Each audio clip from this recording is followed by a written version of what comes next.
Ketika dulu saya belajar fisika, saya mengenal istilah solid. Solid atau padat merupakan salah satu bentuk dasar materi. Yang lainnya adalah liquid, gas, dan plasma. Kenapa sih bisa disebut padat? Kenapa sih dia bisa kuat banget? Karena dia itu memiliki dua sifat utama nih.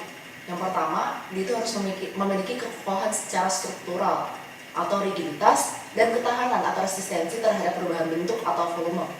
Padatan itu nggak kayak cairan loh. Kenapa? Karena ketika cairan harus diisi atau dipindah ke wadah yang lain, maka dia otomatis akan menyerupai bentuk wadahnya. Juga pula dengan gas. Gas kan nggak terlihat, maka dia itu mengalami perluasan volume dan mengikuti bentuk wadahnya juga. Beda kan sama padat yang selalu sama gitu setiap waktu ketika wadahnya berpindah.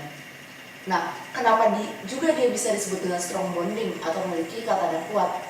Karena atom-atomnya itu terikat sangat-sangat dekat dan sangat-sangat kuat, teman-teman. Seperti itu. Jika kita analogikan terhadap kehidupan sehari-hari atau terhadap kehidupan organisasi, baik formal maupun non-formal, solid itu sangat dibutuhkan dalam sebuah teamwork atau kerja tim. Kenapa? Karena ketika kita mau mencapai suatu visi, tujuan, atau mimpi, maka kita membutuhkan tim yang kuat, tim yang reliable, dan tim yang benar-benar memiliki tujuan dan visi sama. Maka dibutuhkanlah kata solid itu.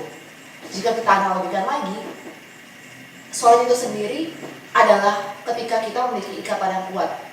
Nah, maka dari itu kita harus ada keterikatan hati antara orang-orang dalam organisasi atau diandaikan juga solid dalam arti fisika dengan arti sesungguhnya itu juga nggak beda jauh.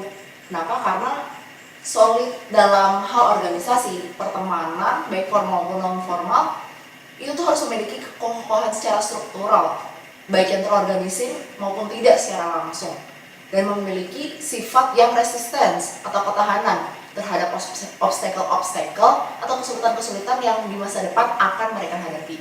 Seperti itu.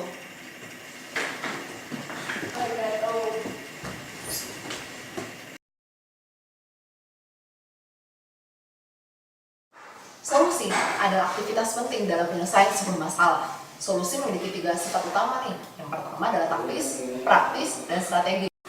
Dalam implementasinya, solusi itu harus bersifat mudah, efektif, dan efisien dalam eksekusinya, serta bersifat atau bercermin pada dampak panjang kelak bisa digunakan kembali gitu ketika ada kondisi-kondisi atau obstacle yang serupa. Solusi itu sendiri merupakan fundamental perbaikan berkelanjutan, jadi harus bersifat kokoh, harus bersifat rigid, dan harus bersifat resisten terhadap hal-hal yang bisa mematahkan solusi tersebut. Karena solusi itu harus dibuat dari analisa atau mengkaji yang tepat guna dan tepat sasaran, seperti itu.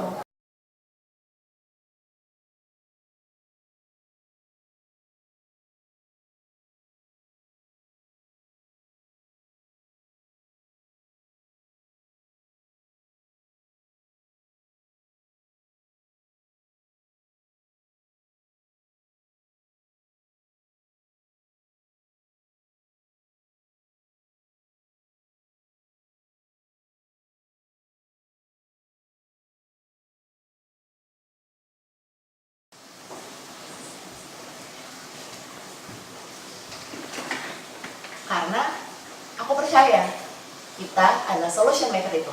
Ayo jadi solusi.